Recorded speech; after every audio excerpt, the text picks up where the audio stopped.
Viceroy की counselling में। तो हेलो फ्रेंड्स, कैसे हो आप सब लोग।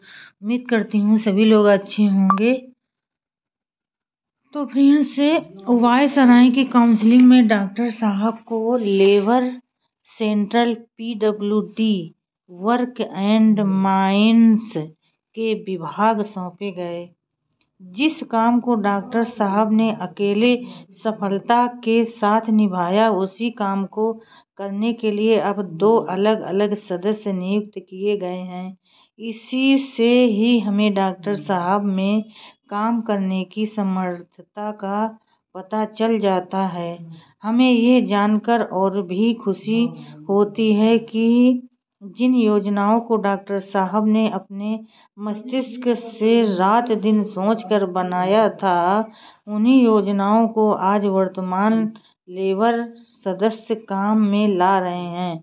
ये है उनके मस्तिष्क का लोहा, जिसे आज की सरकार मानने के लिए लाचार है। यद्यपि डॉक्टर साहब नागपुर अधिवेशन के सभापति नहीं थे, तथापि उन्होंने सबसे महत्वपूर्ण कार्य किया।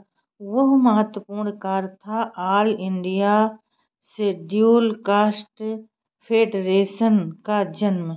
यद्यपि 1942 के पहले भी अछूतों का आंदोलन पूरे भारतवर्ष में चल रहा था, किंतु वह भिन्न भिन्न नामों की उपस्थित कमजोरी का प्रमाण था।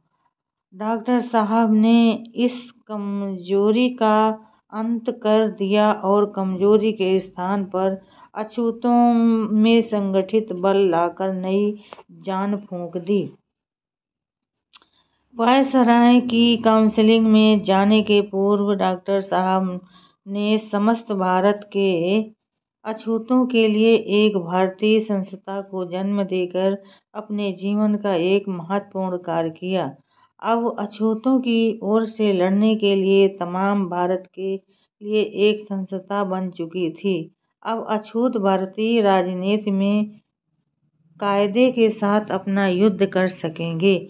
ये संस्था अछूतों के लिए वह तलवार थी जिसके बूते पर अब तक निहत्थे अछूत भारतीय राजनीति में अपना युद्ध भलीभांति लड़ सकेंगे। कहना न होगा कि उन दिनों डॉक्टर साहब के लिए काम का पहाड़ खड़ा हो गया था। इतना होने पर भी वे ठीक 10:30 बजे अपने दफ्तर में पहुंच जाते और शाम को 5 बजे तक काम करते रहते। अपने विभाग में काम की अधिकता का जिक्र करते हुए डॉक्टर साहब ने एक बार मुझसे यह बताया कि प्रायः उनका चपरासी भी बाट देखते देखते थक कर घर चला आया करता था और वे अंधेरा हो जाने के बाद भी काम करते ही रहते थे। शाम को जब दफ्तर से लौटते तो घर आकर पहले कुत्तों को प्यार करते, बाद में चाय पीकर पास आए हुए मित्रों से प्रायः 10 बजे रात तक बातचीत करते रहते। उनके मित्रों में से अधिकतर अछूत ही थे। कभी कभी कोई गैर अछूत भी पहुंच जाते, लेकिन अपना मतलब ही साधने के लिए जाते। मित्रों से बातचीत करने के बाद वे खाना खाते और उसके बाद ही एक टोपी पहनकर अध्ययन करने लगते। उनका यह अध्ययन 10 से 4 बजे सुबह तक जारी रहता। इसी अध्ययन के फलस्वरूप ही वे 2 प्रचंड पुस्तकों का निर्माण कर सके थे।